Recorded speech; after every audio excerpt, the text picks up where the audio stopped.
রাসেল, আশা করছি আপনারা সবাই ভালো আছেন, ভালোর দলে আছেন। আমিও ভালো আছি আর ভালোর দলে আছি। যেভাবে লেখা আছে আমি সেভাবেই পড়ে শোনাচ্ছি আরও একটা ঘটনা। আসসালামু আলাইকুম রাসেল ভাই, জানি আপনি ভালো আছেন, তারপরেও আপনাকে জিজ্ঞেস করছি যে আপনি কেমন আছেন।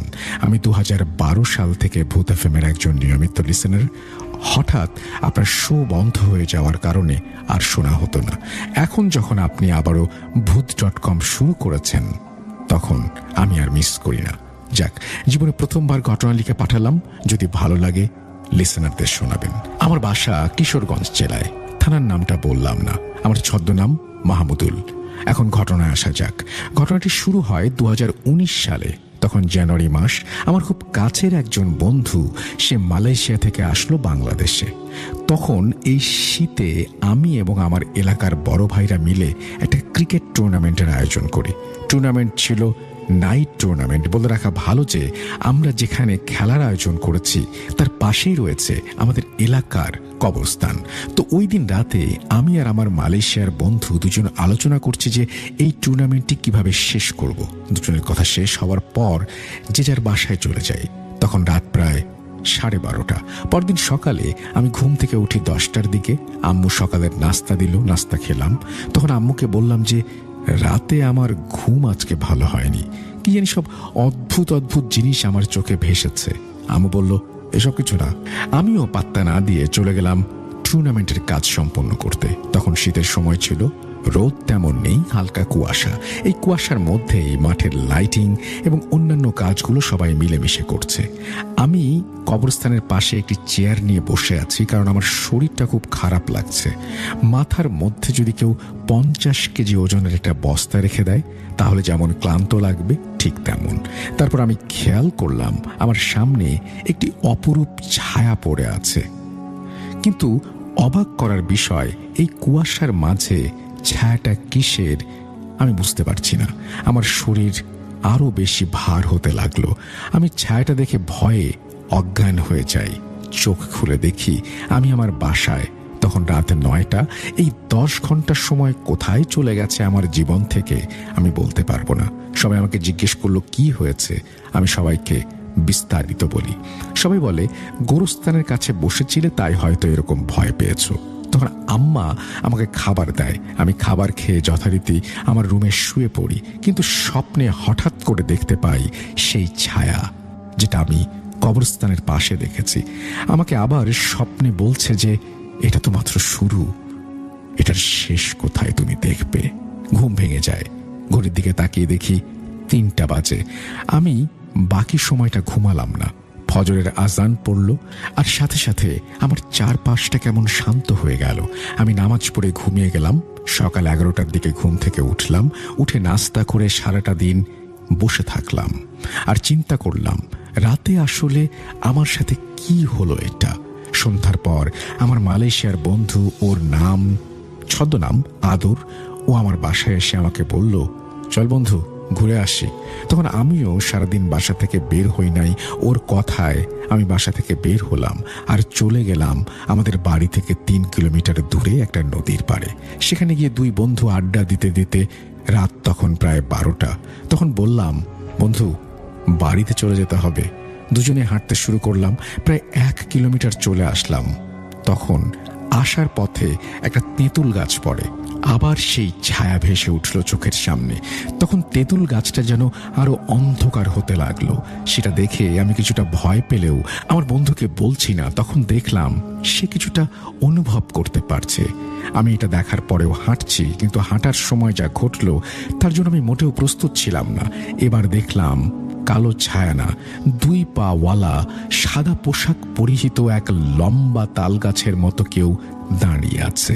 ভীষণ ভয় পেয়ে আমরা আয়াতুল কুরসি পড়তে শুরু করি। দেখলাম এটা আস্তে আস্তে আবার সেই অন্ধকারের সাথে মিশে গেছে। তো আমরা ওই দিনের মতো খুব কষ্ট করে বাসায় আসলাম। এসে দেখলাম আমাদের শরীরের 2টা স্থান থেকে 2 টুকরো কাপড়ের অংশ নেই।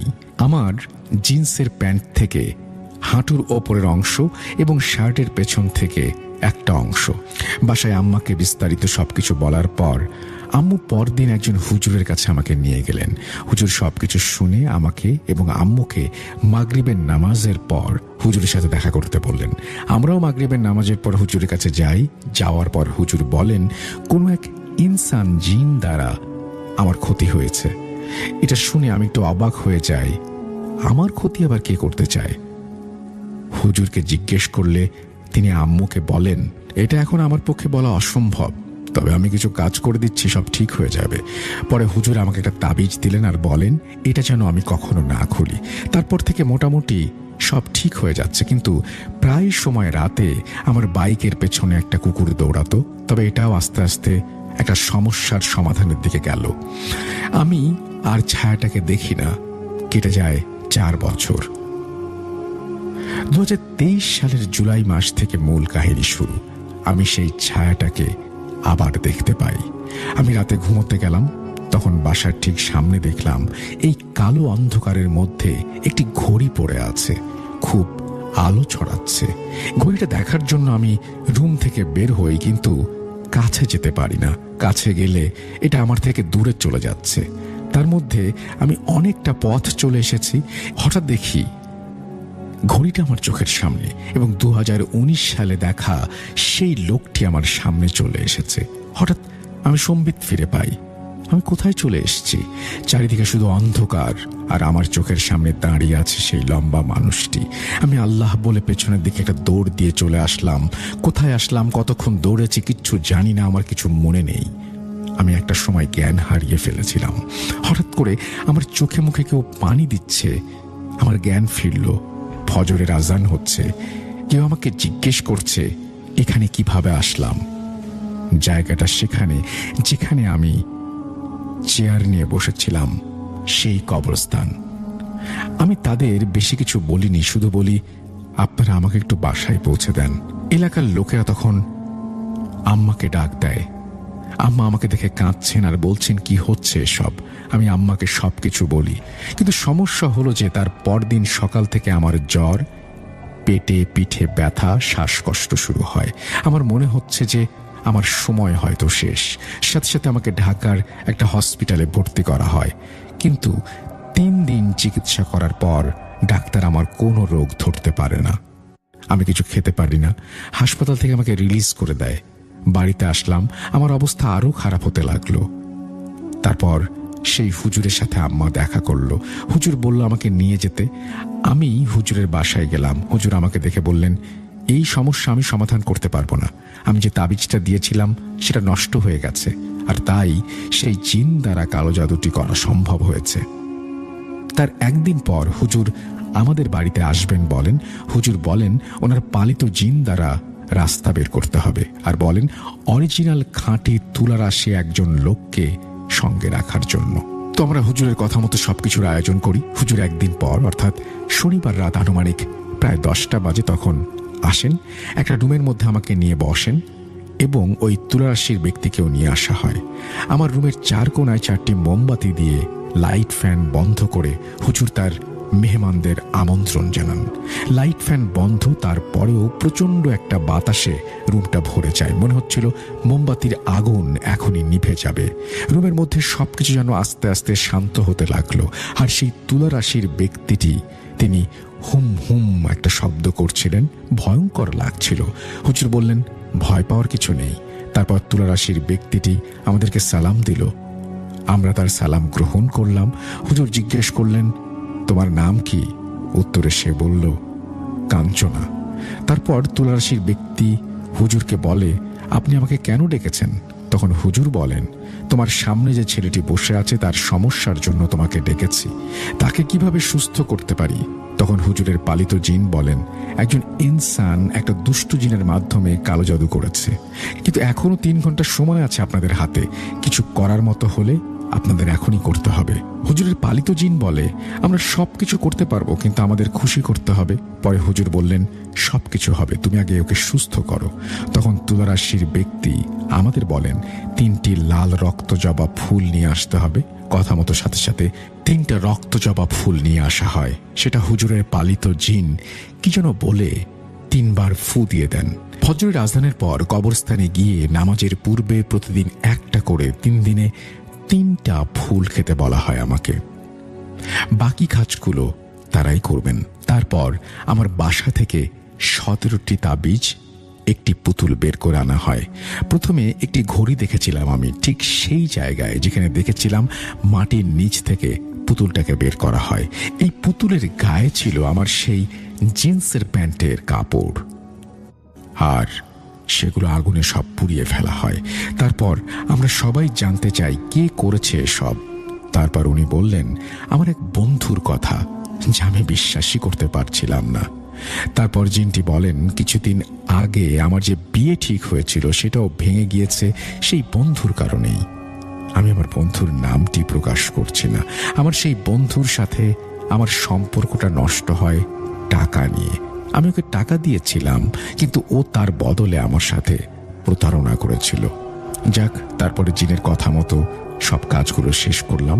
তারপর ওনারা 3 কেজি মিষ্টি আর একটা করে মুরগি আমি যে সময় তার দেয়া ওষুধ খাবো কবরস্থানের ওই জায়গায় রেখে আসতে বলেন। আল্লাহ রহমতে আমি কিছুটা সুস্থ হয়েছি এখন এবং সকলের কাছে দোয়া চাই। আমাদের ঘটনাটি সিলেক্টেড হলে অবশ্যই জানাবেন। ঘটনাটি পাঠিয়েছেন যিনি, তার নাম গোপন রাখতে বলেছেন, কিন্তু তিনি আমাদের নাম, ঠিকানা, ফোন নাম্বার 3টি দিয়েছেন। আপনাকে অসংখ্য ধন্যবাদ এই ঘটনাটি পাঠানোর জন্য, এবং যারা কষ্ট করে এতক্ষণ পর্যন্ত শুনলেন তাদের সবাইকেও অনেক অনেক অনেক ধন্যবাদ। আমরা চলে যাব আমাদের পরবর্তী ঘটনায়। আপনাদের সবার নিশ্চয়ই মনে আছে আত্মাবন্দি জাদুর কথা। হ্যাঁ, আজকে আমরা নিয়ে এসেছি আত্মাবন্দি জাদুর 2য় পর্ব। কিরে ভাই, চলুন ফার্স্ট পার্টি কি ছিল? কখন গেল?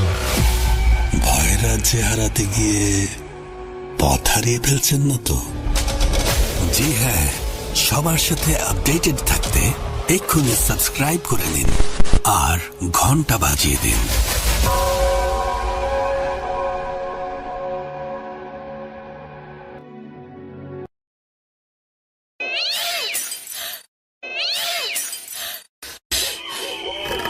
আজ আবার শুনতে পাচ্ছেন শব্দটা? ভয়ের আরেক নাম ভূত.com with Russell.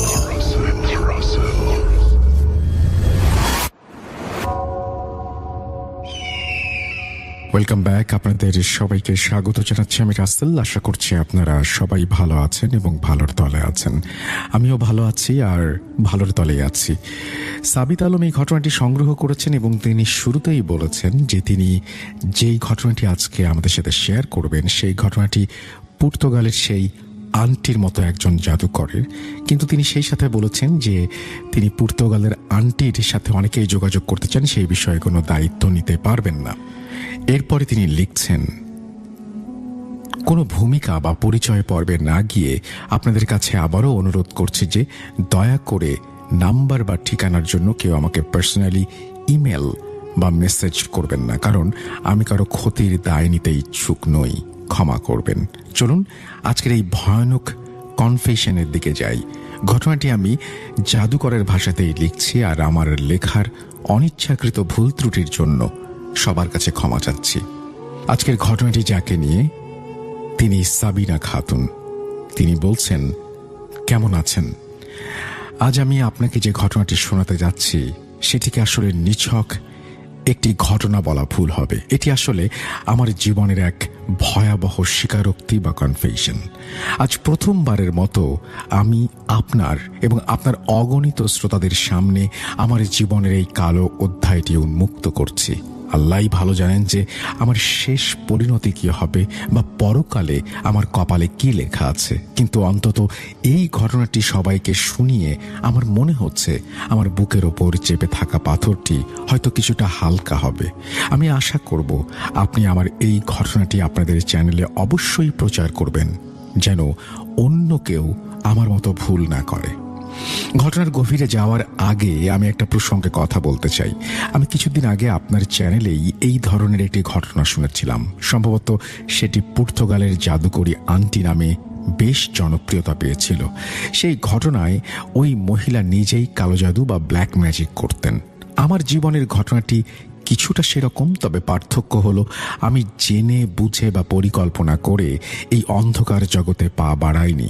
আমার সাথে আসলে কি হয়েছিল, কিভাবে আমি এই ধ্বংসের পথে নামলাম, সেটি ঘটনা শুনলেই আপনারা বুঝতে পারবেন। সত্যি বলতে আমি এখন সেই মেয়েটিতে পরিণত হয়েছি যার সম্পর্কে আমার মহল্লার বা এলাকার মানুষজন ফিস ফিস করে বলে, ওই মেয়েটির কাছ থেকে দূরে থেকো, ও জাদু জানে, ও ডাইনি। কিন্তু কেউ জানে না আসলে কিভাবে এই ভয়ানক রাস্তায় আমি এলাম। আর এখন আমি যদি ফিরেও যেতে চাই, হাজার চেষ্টাও করি, হালোর পথে ফিরতে পারবো না। আমার বাসা ময়মনসিংহ থেকে কিছুটা দূরে এক মফস্বল এলাকায়। আমাদের মহল্লাটা যেমন পুরনো, আমাদের বাড়িটাও ঠিক তেমনই জরাজীর্ণ আর প্রাচীন। বাড়ির চারপাশে উঁচু উঁচু সীমানা প্রাচীর, মাঝখানে বেশ গভীর ও ছমছমে উঠোন। সেই উঠোনের ঠিক মাঝখানে দাঁড়িয়ে আছে বিশাল এক পুরনো নিম গাছ, যার ডালপালাগুলো আকাশটাকে আঁকড়ে ধরতে চায়। বাড়ির মূল গেট দিয়ে ভেতরে ঢুকতেই হাতের বাম পাশে একটা ছোট ঘর। ওটা ছিল আমার দাদির ঘর। আমরা ওটাকে দাদির ঘর বলেই ডাকতাম।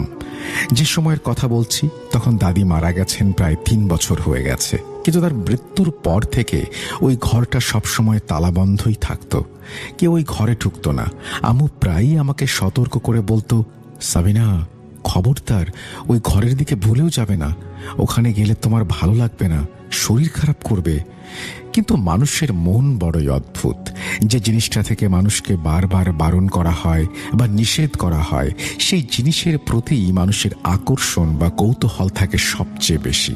ছোটবেলায় যখনই আমি ওই বন্ধ ঘরটার পাশ দিয়ে যেতাম, আমার নাকে এক অদ্ভুত গন্ধ আসতো। গন্ধটা অনেকটা আগরবাতি বা ধূপ জ্বলার মতো। আবার কখনো মনে হতো যেন এই মাত্র কেউ ঘর থেকে বের হয়ে গেল। একটা গা ছমছমে অনুভূতি আমাকে ঘিরে ধরত। একদিনের কথা, আব্বু অফিসে ডিউটিতে ছিলেন, তাই বাসায় ফিরতে দেরি হবে। আম্মু ক্লান্ত হয়ে তাড়াতাড়ি ঘুমিয়ে পড়েছিলেন। গভীর রাত, চারিদিক নিস্তব্ধ। আমি চুপি চুপি দাদির সেই নিষিদ্ধ ঘরের দরজার সামনে গিয়ে দাঁড়ালাম। মনের ভেতর ভয় আর কৌতূহলের এক অদ্ভুত লড়াই চলছিল। আমি ভয়ে ভয়ে হাত বাড়িয়ে দরজার হাতলটা ধরলাম। অবাক কাণ্ড, দরজাটা আগে থেকে খোলা ছিল। আমি চমকে উঠলাম। এই দরজা তো সবসময় বন্ধ থাকে। কে খুলল এই দরজা? নাকি আমার মনের ভুল? কিন্তু ওই যে বললাম কৌতূহল, সেই কৌতূহল আমাকে আর থামতে দিল না। আমি আস্তে করে দরজাটা ঠেলে ভেতরে ঢুকলাম। ঘরে পা রাখতেই আমার শরীরটা কেঁপে উঠল। ঘরের ভেতরটা অস্বাভাবিক ঠান্ডা। মনে হচ্ছিল যেন কেউ এসি চালিয়ে রেখেছে, অথচ আমাদের সম্পূর্ণ বাড়িতে তখন একটা মাত্র ফ্যান চলছিল, সেটাও অন্য ঘরে। আমি দেয়ালের দিকে তাকালাম। সেখানে দাদির একটা পুরনো সাদা কালো ছবি টাঙানো ছিল। সম্ভবত ওটা তার যৌবনের ছবি। ছবিটা দাদি হাসছিলেন, কিন্তু সেই হাসির মধ্যে কেমন যেন একটা রহস্যময় বা অদ্ভুত ব্যাপার ছিল। মনে হচ্ছিল তিনি সরাসরি আমার দিকে তাকিয়ে মুচকি হাসছেন। ঘরের এক কোণে একটা পুরনো আমলের কাঠের আলমারি ছিল। আলমারিটা দেখে আমার ছোটবেলার কথা মনে পড়ে গেল। আমার স্পষ্ট মনে আছে, আমি যখন খুব ছোট ছিলাম, দাদি প্রায়ই এই আলমারিটার সামনে বসে বিড়বিড় করে কি যেন পড়তেন। কখনো খুব নিচু স্বরে, আবার কখনো বেশ জোরে জোরে অদ্ভুত সব শব্দ উচ্চারণ করতেন। আমি যখন দাদিকে জিজ্ঞেস করতাম, দাদি তুমি কি পড়ছো, তিনি হেসে আমার মাথায় হাত বুলিয়ে বলতেন, কিছু না রে বোন, আমি দোয়া কালাম পড়ছি। তুই যখন বড় হবি তখন তুইও এই দোয়াগুলো পড়িস। সেটাতে জানি না, কোনো শয়তান হয়তো আমার মাথায় চেপে বসেছিল। আমি মন্ত্রমুগ্ধের মতো সেই আলমারিটার দিকে এগিয়ে গেলাম। আলমারিতে একটা বড় তালা ঝুলছিল। আমি কাঁপা কাঁপা হাতে তালাটা ধরলাম। আশ্চর্য, চাবি ছাড়াই তালাটা আমার হাতের স্পর্শে খুলে গেল, যেন ওটা আমার জন্যই অপেক্ষা করছিল। সম্পূর্ণ ব্যাপারটা আমার কাছে খুব অস্বাভাবিক লাগছিল। মনে হচ্ছিল আমার সাথে যা কিছু ঘটছে সব আগে থেকেই পরিকল্পিত বা প্রিপ্ল্যান্ড। যেন কেউ অদৃশ্য থেকে কলকাঠি নাড়ছে আর দরজা তালা সব আমার জন্য খুলে দিচ্ছে, যেন আমি খুব সহজেই নিজের ধ্বংস ডেকে আনতে পারি। আলমারির দরজাটা ক্যাঁচ ক্যাঁচ শব্দ করে খুলে গেল। ভেতরে অনেক পুরনো কাপড়ের ভাঁজ। আমি কাপড়গুলো সরাতেই দেখলাম একদম ভেতরে একটা কালো কাপড়ে মোড়ানো কি যেন রাখা। আমার হৃদস্পন্দন বেড়ে গেল। আমি সাবধানে কালো প্যাকেটটা বের করে আনলাম। ওপরের কালো কাপড়টা সরাতেই বেরিয়ে এলো একটা খুব পুরনো জীর্ণ বই। বইটার মলাট বা কাভার ছিঁড়ে গেছে, পাতাগুলো বয়সের ভারে হলুদ হয়ে গেছে। বইয়ের ওপরে আরবি এবং ফার্সি ভাষায় অদ্ভুত সব হরফে কিছু লেখা। আমি আরবি পড়তে জানতাম, তাই লেখাটা পড়ার চেষ্টা করলাম। সেখানে লেখা ছিল, যাই হোক আমি সেটা পড়ছি না, তার বাংলাটা বলছি, যে ভয় পায় না কেবল সেই যেন এটা খোলে। আমি বোকার মতো সেই সতর্কবাণী বা ওয়ার্নিং উপেক্ষা করলাম। আসলে বোকার মতো না, আমি তো তখন অর্থই জানতাম না সেই লেখার। শুধু একবারে চোখ বুলিয়ে বইটা খুলে ফেললাম। এটাই ছিল আমার জীবনের প্রথম এবং সবচেয়ে বড় ভুল। আমার উচিত ছিল ওখানেই থেমে যাওয়া, বইটা বন্ধ করে রেখে দৌড়ে পালিয়ে যাওয়া, কিন্তু আমি তা করিনি। বইয়ের পাতা উল্টাতেই আমার চোখ কপালে উঠল। ভেতরে অদ্ভুত সব নকশা, জ্যামিতিক আঁকি বুকি এবং বিভিন্ন রকমের বাক্য, দুর্বোধ্য সব নির্দেশনা। অনেকগুলো পাতায় লাল কালিতে লেখা ছিল। কালির রংটা এত গাঢ় আর কালচে ছিল যে মনে হচ্ছিল ওটা সাধারণ কালি নয়, রক্ত দিয়ে লেখা। আমার মনের ভেতর থেকে একটা আওয়াজ আসছিল, সাবিনা বইটা বন্ধ করো, এটা ভালো কিছু নয়। কিন্তু আমার মস্তিষ্ক তখন কৌতূহলের নেশায় বুঁদ হয়েছিল। আমার হাত কিছুতেই বইটা বন্ধ করতে পারছিল না, বরং একের পর এক পাতা উল্টে যেতে চাইছিল। আমি পাতা উল্টাচ্ছি আর দেখছি, হঠাৎ একটা পাতায় আমার চোখ আটকে গেল। সেখানে বড় বড় অক্ষরে লেখা, যা চাইবে তাই পাবে। যা তোমার কাছ থেকে হারিয়ে গেছে তা ফিরে আসবে, যা তোমার নয় তাও তোমার হবে, শুধু মন থেকে ডাকো। লেখার নিচে একটা বিশেষ জাদুর প্রক্রিয়া লেখা ছিল।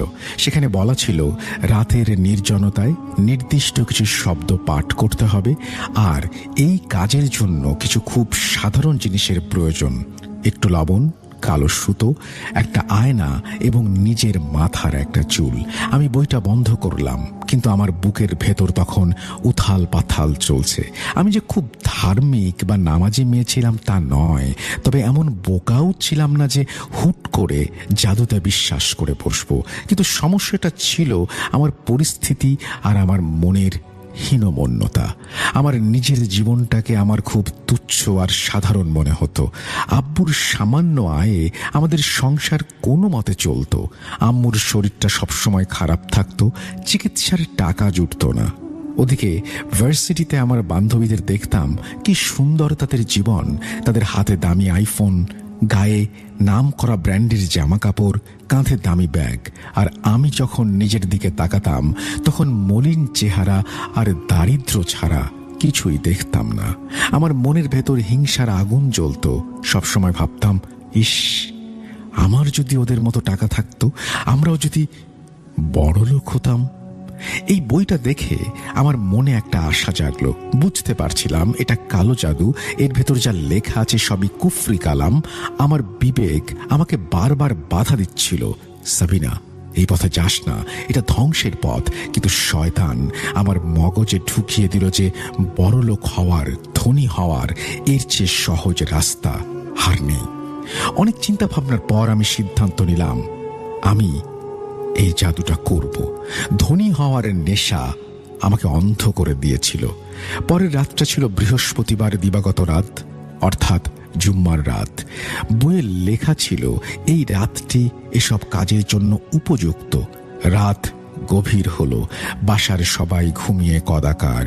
আমি আমার ঘরের দরজা ভেতর থেকে লক করে দিলাম, ঘরের লাইট নিভিয়ে দিলাম, শুধু মোবাইলের ফ্ল্যাশ লাইটটা জ্বেলে রাখলাম উল্টো করে, যেন খুব আবছা আলো থাকে।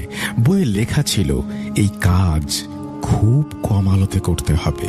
আমি আমার সামনে একটা ছোট আয়না নিয়ে বসলাম, পাশে একটা প্লেটে কিছু লবণ, কালো সুতো, আমার মাথা থেকে গোড়া সহ উপড়ে নেয়া চুল রাখলাম। সব আয়োজন সম্পন্ন। বইটা আমার সামনে খোলা।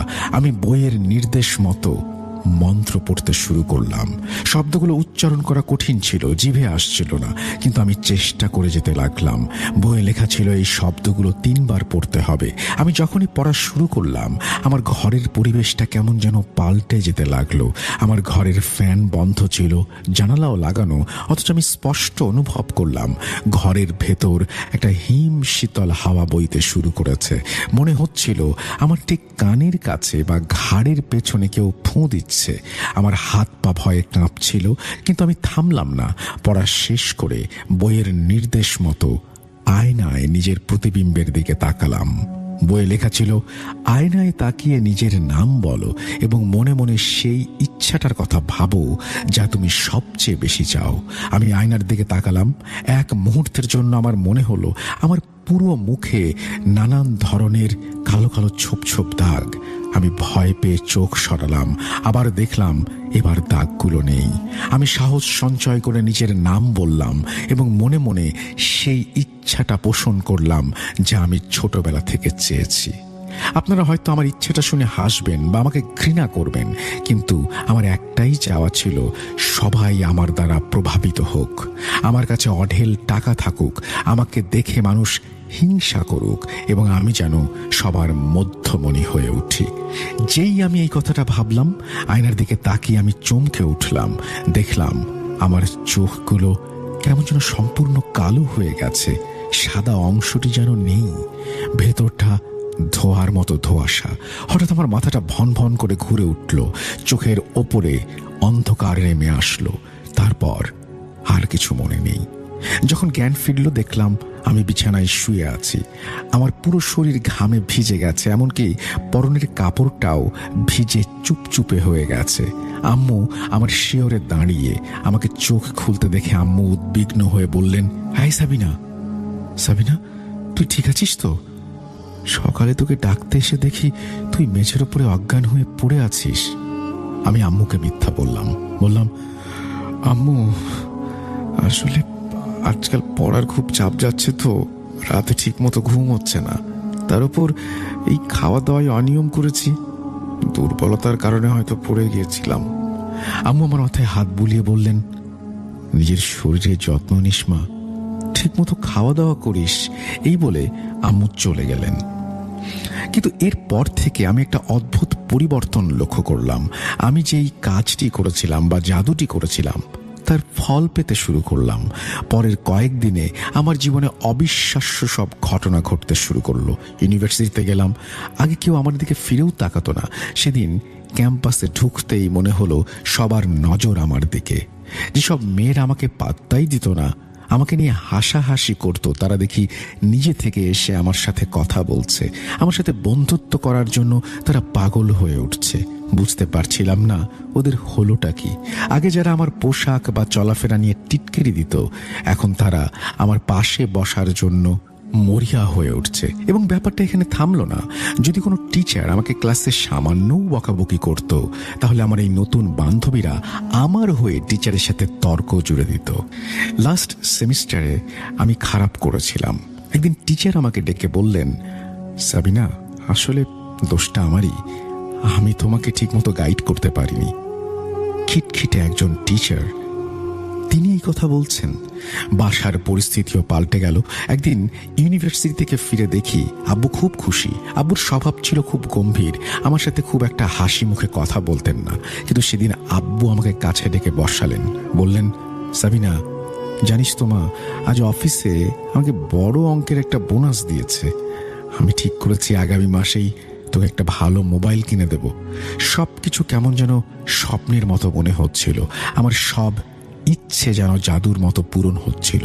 কিন্তু এই বাহ্যিক সুখের আড়ালে আমার মনের ভেতর এক অজানা আতঙ্ক বাসা বাঁধল। এক অদ্ভুত অস্বস্তি আমাকে গ্রাস করে ফেলল। রাতে যখন আমি নিজের ঘরে একা থাকতাম, তখন মনে হতো আমি একা নই, কেউ একজন আমার পাশে আছে। আমি শুয়ে থাকলে মনে হতো কেউ একজন আমার পাশে এসে শুয়ে পড়েছে। বিছানাটা দেবে যাচ্ছে। আমার বিবেক আমাকে প্রতি মুহূর্তে দংশন করছিল। ভেতর থেকে একটা আওয়াজ আসতো, তুই যা করছিস তা ঠিক করছিস না সাবিনা, এর পরিণাম ভালো হবে না।